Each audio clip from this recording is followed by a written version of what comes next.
নমস্কার, নিউজ তৎকাল 24-এ আপনাদেরকে স্বাগত। আপনাদের সাথে আমি পল্লবী। দেখে নিন এখনকার সংবাদ শিরোনাম। ত্রিপুরায় মব ভায়োলেন্স মোকাবিলায় সাব্রুম থানায় বিশেষ মহড়া। অমরপুরে এক রাতেই 4 দোকানে চুরি, এলাকায় ছড়ালো আতঙ্ক। খোয়াইয়ে আচমকায় 2 গাড়িতে আগুন, মারুতি ইকো সম্পূর্ণ ঝলসে যায়। তেলিয়ামুড়ায় আইপিএফটি দলে 13 জন নতুন সদস্যের যোগদান। পশ্চিম জেলাভিত্তিক ক্রীড়া প্রতিযোগিতা অনুষ্ঠিত হলো কাঞ্চনমালা লক্ষ্মীছড়া রামকৃষ্ণ বিদ্যালয় মাঠে। স্মার্ট সিটির কাজে চরম ভোগান্তিতে অভয়নগরবাসী। জোলাইবাড়িতে রংতরাই গুড়া মশলার উদ্যোগে রিটেলার মিট 2025 অনুষ্ঠিত। আপনারা দেখছেন নিউজ তৎকাল 24। এখন সংবাদ বিস্তারিত। অমরপুর মোটর স্ট্যান্ড এলাকায় একই রাতের মধ্যে 4টি দোকানে চুরি সংঘটিত হয়েছে। অমরপুর বীরগঞ্জ থানার পুলিশ ঘটনার তদন্তে নেমেছে। প্রাথমিক তথ্য অনুযায়ী চোরের দল রাতের অন্ধকারে দোকানগুলোর পেছনের দরজা ভেঙে ঢুকেছে এবং নগদ অর্থ ও বিভিন্ন মালামাল নিয়ে চম্পট দেয়। দোকান মালিকরা সকালে দোকান খোলার সময় পরিস্থিতি দেখতে পান। তারা দেখেন দোকানের ভেতরের মালামাল ছিটকে ছিটকে পড়ে আছে এবং ক্যাশ বাক্সও লুট হয়ে গেছে। খবর পেয়ে বীরগঞ্জ থানার পুলিশ দ্রুত ঘটনাস্থলে পৌঁছে পরিস্থিতি নিয়ন্ত্রণে আনে এবং তদন্ত শুরু করে। এই ঘটনার পরিপ্রেক্ষিতে পার্শ্ববর্তী দোকানীদের মধ্যে আতঙ্ক ছড়িয়ে পড়েছে। অনেক দোকানি রাতের নিরাপত্তা নিয়ে দুশ্চিন্তায় রয়েছেন। পুলিশ চোরদের খুঁজে বের করে তাদের গ্রেপ্তারের চেষ্টা চালাচ্ছে। Bureau report, news Tatkal 24। আমার দোকান এলোমেলো, এরপরে দিয়া তোমার পেটি দুইটা বাইরে আমার পরে এই পেছনে দরজা পুরো ভাঙা। কি নিছে? নিচে একটা ধরনের 1000-10 টাকার একটা সিগারেটের পুরো সব ধরনের সিগারেট আছে, এটার মধ্যে আমরা সবসময় স্টক রাখি আর কি। সব ধরনের সিগারেট প্যাকেটের মধ্যে রাখি। 1000-10 টাকার সিগারেট 500 টাকার মতন আসিল। আর এমনি ডিবির মধ্যে আনুমানিক মনে করো 3-4 হাজার টাকা হইব। ডিবি 3-4টা ডিবির মধ্যে আছে। এই ধরনের ঘটনা কি আগে হয়েছে নি? না, আর কোনো সময় হচ্ছে না, এই প্রথম। এই জায়গাটা কোন জায়গা? এটা অমরপুর। টাকা লেগে গেছে। আগে কি দেখছেন সকালে? আগে দেখি আমার ক্যাশ ভাঙ্গা, সেকশনের দরজা খোলা। এই ধরনের ঘটনা কি এই অমরপুর মোটরস্ট্যান্ড আর কোনোদিন হয়েছে নি? না, আমার সাথে তো হয়েছে না। আপনার ফার্নিচার দোকান? আপনারা দেখছেন নিউজ তৎকাল 24। তেলিয়ামুড়া মহকুমার মুঙ্গিয়াকামি ব্লকের বিএসসি চেয়ারম্যান সুনীল দেববর্মার বাড়িতে আইপিএফটি দলের এক সভা অনুষ্ঠিত হয়। এই সভাতে হলুদিয়া ভিলেজ ও পূর্ব লক্ষ্মীপুর ভিলেজের 6টি পরিবারের মোট 13 জন ভোটার আইপিএফটি দলে যোগদান করেন। এই সভায় তেলিয়ামুড়া পূর্ব ডিভিশনের সভাপতি রতন দেববর্মা, সম্পাদক ধনঞ্জয় রিয়াং সহ পার্টির অন্যান্য সদস্য নেতারা উপস্থিত ছিলেন। আইপিএফটি নেতৃত্বরা নতুন সদস্যদের অভ্যর্থনা জানান এবং পার্টির সঙ্গে যুক্ত থাকার জন্য তাদের উৎসাহিত করেন। নতুন সদস্যদের যোগদানের মাধ্যমে এলাকায় তৃণমূল স্তরে শক্তিশালী হচ্ছে বলে পার্টি সূত্রে জানা গেছে। Bureau report, news Tatkal 24। হামবাই সিনি মিডিয়া সময়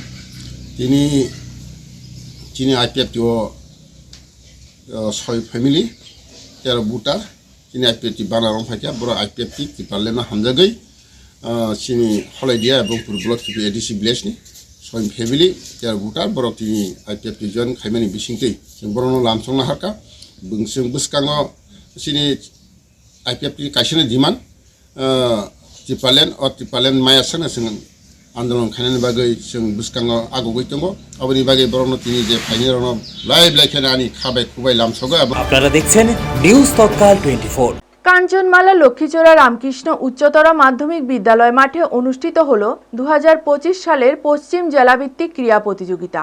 পশ্চিম ত্রিপুরা জেলার মাই ভারতের উদ্যোগে এবং কাঞ্চনমালা গ্রাম পঞ্চায়েত উন্নয়ন সংস্থার সহযোগিতায় আয়োজিত এই প্রতিযোগিতায় ডুকলি, পুরাতন আগরতলা, জিরানিয়া ও হেজামারা ব্লকের পুরুষ ও মহিলা খেলোয়াড়রা অংশ নেন। অনুষ্ঠানে উপস্থিত ছিলেন ডুকলি পঞ্চায়েতের সমিতির চেয়ারম্যান ভুলান সাহা, গ্রাম পঞ্চায়েতের প্রধান রাজেশ দাস, প্রাক্তন বিধায়ক বীরেন্দ্র কিশোর দেববর্মা, মাই ভারতের অধিকর্তা বিমল পাত্রিক সাহা, বিদ্যালয়ের প্রধান শিক্ষক সহ অন্যান্য অতিথিরা।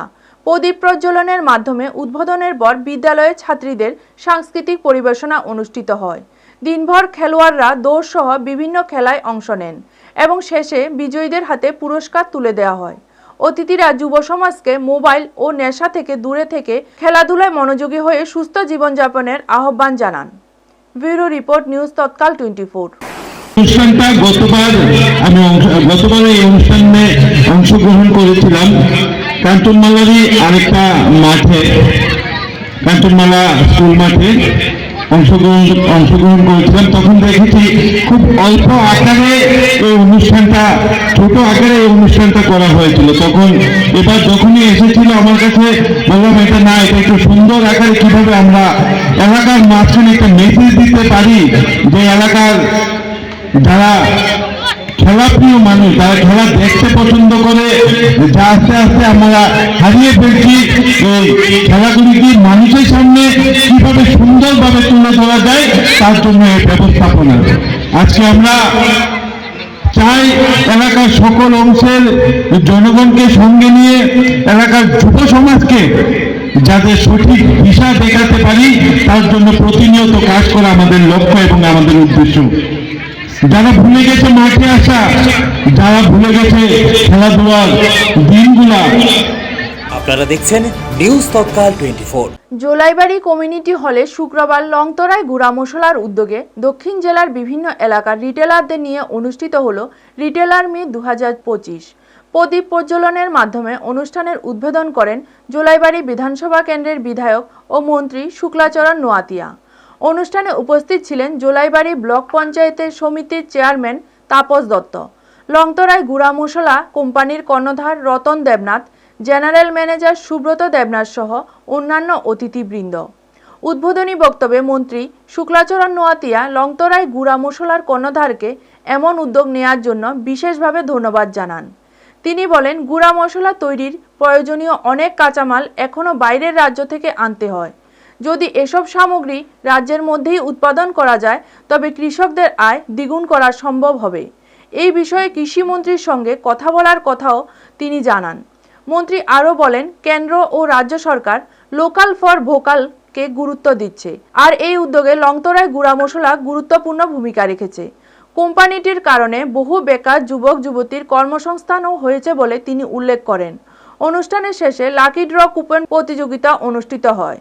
বিজয়ীদের হাতে পুরস্কার তুলে দেন উপস্থিত অতিথিরা। আজকের এই কর্মসূচি সম্পর্কে বিস্তারিত জানান লংতরায় গুড়া মশলা কোম্পানির কর্ণধার Ratan Debnath. Video report news Tatkal 24।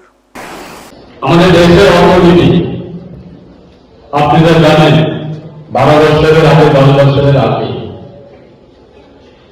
প্রায় 12 নম্বর স্থানে ছিল আমাদের দেশের অর্থনীতি। আজকে সারা বিশ্বের মধ্যে আমাদের দেশের অর্থনৈতিক পরিস্থিতি আজকে প্রায় 4র্থ স্থানে পৌঁছে গেছে। এটা সম্ভব কিভাবে? আমরা যদি ওই চাইনার প্রোডাক্টগুলি ব্যবহার করি, পাকিস্তানের প্রোডাক্টগুলি ব্যবহার করি বা আদার্স কান্ট্রির প্রোডাক্টগুলি যদি আমরা ব্যবহার করি তাহলে আমাদের দেশের অর্থনীতি আজকে এই 4র্থ স্থানে পৌঁছা সম্ভব হতো না। নমস্কার, আজকে লংতরায় কোম্পানি আয়োজিত এই জুলাইবাড়ি কমিউনিটি হলে যে ডিস্ট্রিবিউটর ও রিটেলার মিট আয়োজন করা হয়েছে, এই ডাকে সাড়া দিয়ে আপনারা যারা প্রিন্ট মিডিয়া, ইলেকট্রনিক মিডিয়া এবং ওয়েব মিডিয়া থেকে এসেছেন, আমরা লংতরাই পরিবারের পক্ষ থেকে আপনাদেরকে আন্তরিক অভিনন্দন এবং শুভেচ্ছা জানাচ্ছি যে আপনারা আপনাদের মূল্যবান সময় আমাদের জন্য দিয়েছেন। অ্যাকচুয়ালি লংতরাই পরিবার প্রত্যেক এরিয়াতেই এই ধরনের রিটেলার মিট সারা বছরই করে থাকে। তারই অঙ্গ হিসাবে আজকে এই দক্ষিণ ত্রিপুরাতে এই জুলাইবাড়িতে কমিউনিটি হলে আজকে এই রিটেলার মিট। আমরা বিশ্বাস করি যে আমাদের কোম্পানি যে প্রোডাক্টগুলি এগুলি যদি কনজিউমার হাতে পৌঁছে দিতে হয় তাহলে রিটেলারদের একটা বিশেষ ভূমিকা থাকে। সারা বছর আমরা যে কাজকর্ম করি আমাদের প্রোডাক্ট সম্বন্ধে বা আমাদের যে সার্ভিস কনজিউমারের কাছে পৌঁছানো, তাদের যে সুবিধা অসুবিধাগুলি আছে এগুলি নিয়ে আমরা প্রত্যেক এরিয়াতে আমাদের রিটেলারদের সঙ্গে আমাদের মত বিনিময় হয়। আপনারা দেখছেন নিউজ তৎকাল 24। সম্প্রতি ত্রিপুরায় মব ভায়োলেন্সের ঘটনা বৃদ্ধি পাওয়ায় রাজ্য আরক্ষা প্রশাসন জনতা নিয়ন্ত্রণে প্রস্তুতি নিতে শুরু করেছে। সেই প্রেক্ষিতে আজ সাবরুম থানায় একটি বিশেষ মহড়ার আয়োজন করা হয়। সাবরুম থানার ওসি অপু দাস এবং এএসআই পান্নালাল বণিকের নেতৃত্বে এই মহড়ায় অংশ নেন পুলিশ এবং অন্যান্য নিরাপত্তা বাহিনীর সদস্যরা। মহড়ার সময় বিভিন্ন পরিস্থিতিতে জনতা নিয়ন্ত্রণ কৌশল, ভিড় নিয়ন্ত্রণের পদ্ধতি এবং জরুরি পরিস্থিতিতে নিরাপত্তা বজায় রাখার প্রশিক্ষণ প্রদান করা হয়। পুলিশ সূত্রে জানা যায়, মহড়ার মূল উদ্দেশ্য হচ্ছে জনসাধারণের সহিংসতার পরিস্থিতিতে দ্রুত ও কার্যকরভাবে পদক্ষেপ গ্রহণ করা এবং জনতার ছত্রভঙ্গ করার দক্ষতা বৃদ্ধি করা। মহড়ার সময় পুলিশ সদস্যদের বিভিন্ন ধরনের পরিস্থিতিতে প্রতিক্রিয়া দেখানোর প্রশিক্ষণ দেওয়া হয়, যাতে কোনো পরিস্থিতিতেই জনসাধারণের জীবন ও সম্পত্তি সুরক্ষিত থাকে। পুলিশ আশা করছে এর ফলে ভবিষ্যতে জনতার সংঘর্ষ বা অশান্তি নিয়ন্ত্রণে সহজ হবে এবং আইনশৃঙ্খলা বজায় রাখতে সাহায্য করবে। ত্রিপুরার বিভিন্ন এলাকায় সম্প্রতি মব ভায়োলেন্সের ঘটনা বৃদ্ধি পাওয়ায় এই ধরনের মহড়া অত্যন্ত গুরুত্বপূর্ণ বলে মনে করা হচ্ছে। Video report, news Tatkal 24। আপনারা দেখছেন নিউজ তৎকাল 24। আগরতলা শহরকে স্মার্ট সিটিতে রূপান্তরিত করতে বিভিন্ন উন্নয়নমূলক কাজ চলছে। তবে এসব কাজের কারণে বহু এলাকায় সাধারণ মানুষের দৈনন্দিন জীবনে ভোগান্তি তৈরি হয়েছে। এর মধ্যে অন্যতম অভয়নগর এলাকা। স্থানীয় সূত্রে জানা গেছে, রাস্তা খোঁড়াখুড়ি, ড্রেন নির্মাণ এবং অন্যান্য পরিকাঠামোগত কাজে পথঘাটের অবস্থা বিপর্যস্ত হয়ে পড়েছে। ফলে হাঁটা চলা থেকে শুরু করে যান চলাচল সব ক্ষেত্রেই মানুষকে অসুবিধায় পড়তে হচ্ছে। অনেক সময় জলা ও কাদামাটির কারণে রাস্তা পার হওয়ায় কঠিন হয়ে পড়েছে। নাগরিকদের অভিযোগ, কাজ শুরু হলেও তা নির্ধারিত সময়ে শেষ হচ্ছে না। দীর্ঘদিন ধরে অপরিকল্পিতভাবে কাজ চলতে থাকায় এলাকায় মানুষের দুর্ভোগ বেড়েছে। ব্যবসায়ীরাও জানিয়েছেন, রাস্তা বন্ধ ও ধুলোবালির কারণে ব্যবসায়ের প্রভাব পড়েছে। এলাকার বাসিন্দারা প্রশাসনের কাছে দ্রুত কাজ শেষ করা এবং কাজের গতিকে সঠিক সমন্বয় আনার দাবি জানিয়েছেন। Bureau report, news Tatkal 24। আমাদের সমস্যা হলো এই যে জিবি টু মোটর স্ট্যান্ড, এই যে রুটটা, এই রুটের কাজের ডিস্টার্ব চলছে, রাস্তাঘাট জাম, প্রত্যেকটি খানে খানে কাজের ডিস্টার্ব। রাস্তার গলির সাপ্লাই, গ্যাস, এগুলি লাইন কাট আপ করে ওরা রাস্তার আদার ডিস্টেন্স করে রাস্তাটি রাখতেছে। প্লাস আমাদের এই গুলিটা আজকে প্রায় 25 দিন যাবতে আধা কাজ করে তারা কমপ্লিট করে না। কতদিন হয়েছে রাস্তাটা? এটা আজকে 20-25 দিন। এমনি সমস্যা এই এলাকাটা মানে অভিনগর এই রাস্তার কতদিন ধরে? আজকে তো প্রায় 5-6 মাস দিন এই অভয়নগরের রাস্তার মধ্যে ডিস্টার্ব। কি সমস্যাটা কে লেগে যাবে? সারা রাজ্যের মানে সারা আগরতলা শহরের কাজ কি একসাথে ধরার? হ্যাঁ, সারা আগরতলা শহরে একসাথে কাজ চলছে, যার ফলে ওখানে কাজ এখানে অর্ধেক, এখানে অর্ধেক। এই ডিসপুটের কারণে আমাদের এখানে রাস্তার কাজের এই ঝামেলা চলছে। আপনি কইছেন যারা কাজ করে তাদের কথা বলছেন? হ্যাঁ, তারা সাথে বললে তারা বলে যে ওয়াটার সাপ্লাইয়ের সাথে লাইনের কথা বললে ওরা বলে যে এটা আমাদের দায়িত্ব না, এটা ওরার দায়িত্ব। কারেন্টের খুঁটিদের লাইনের ডিস্টার্ব হইতেছে, ওরা বলে এটা আমাদের না, ওরা করবে। এই মানে কেউ নিজের উপরে মানে কাজটা যে আমাদের একা গাড়ি কাজটা সবটাই একসাথে ওরা কাজ করবে, এই কাজটা ওরা করবে না, আমাদের পার্ট কাজ। আপনার এলাকার কর্পোরেটের সাথে কি কোনো কথাবার্তা? হ্যাঁ, কর্পোরেটের সাথে কথা বলা হয়েছে। কর্পোরেটও বলে যে ওদের হাতে সমস্ত কাজ। আপনারা দেখছেন নিউজ তৎকাল 24। খোয়াইয়ে আচমকাই দুটি গাড়িতে আগুন লেগে চাঞ্চল্য সৃষ্টি হয়েছে। ঘটনা সূত্রে জানা গেছে, একটি পেট্রোল চালিত মারুতি ইকো গাড়ি আচমকাই আগুনে আক্রান্ত হয়ে সম্পূর্ণ ঝলসে যায়। একই এলাকায় থাকা অপর একটি গাড়ি অল্প বিস্তর ক্ষতিগ্রস্ত হয়। প্রত্যক্ষদর্শীরা জানিয়েছেন, আগুন কিভাবে লেগেছে তা এখনও স্পষ্ট নয়। খবর পেয়ে দ্রুত দমকল কর্মীরা ঘটনাস্থলে এসে আগুন নিয়ন্ত্রণে আনেন এবং আরও বড় ক্ষতি ঠেকাতে সক্ষম হন। স্থানীয়রা এই ঘটনার ফলে আতঙ্কিত, কারণ এই ধরনের আকস্মিক দুর্ঘটনা এলাকায় নিরাপত্তা নিয়ে উদ্বেগ বাড়িয়েছে। স্থানীয়রা আশঙ্কা প্রকাশ করছেন যে এমন দুর্ঘটনা পুনরায় ঘটতে পারে, তাই তারা দমকল ও নিরাপত্তা সংস্থার আরও সতর্ক থাকার আহ্বান জানিয়েছেন। প্রশাসন এই ঘটনার কারণ খতিয়ে দেখতে তদন্ত শুরু করেছে। Bureau report, news Tatkal 24। ধুমা দিকে আমি মনে করছি সামনে ওদের লাগাচ্ছে, কিন্তু আমি ওই ফায়ার এখানে যে আসলো গাড়ির কোনাতে আমি দেখছি এখানে সামনে প্লাস্টিকটি যে এটি গলে পড়তেছে। এখন লগে দেখে গাড়ির মালিক দাদার বাড়িতে গেছি, দাদার বাড়িতে কয়ে আমি আইতে দেখি দাদারও আছে, আমরাও আছি, আইদি পুরা ধরে গেছে গাড়িটার দাম। কিভাবে লাগছে কইতে পারো না, কইতে পারি না স্যার, আমি তো আইসি দিকে, আমি তো কইতে পারি। আমি তো জানি না কীভাবে লাগবে।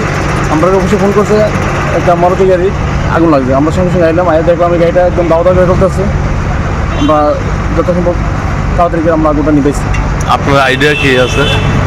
এটা তো টাইমের তো পেতে না আগুনটা কী লাগবে যেন রাখা ছিল গাড়িটা, দুইটা গাড়ি ছিল, তো একটা গাড়ি তারা নিজেরাই ঢাকাইয়া উত্তর দিকে আনছে, আর একটা গাড়ি জায়গাতে আসলো, তো আগুন লাগিয়ে গেছে, এটা হতে পারছে না। কি গাড়িটা? আপনারা দেখছেন নিউজ তৎকাল 24। এখনকার মতো সংবাদ এই পর্যন্ত। পরবর্তী সংবাদের জন্য চোখ রাখুন নিউজ তৎকাল 24 এর পর্দায়।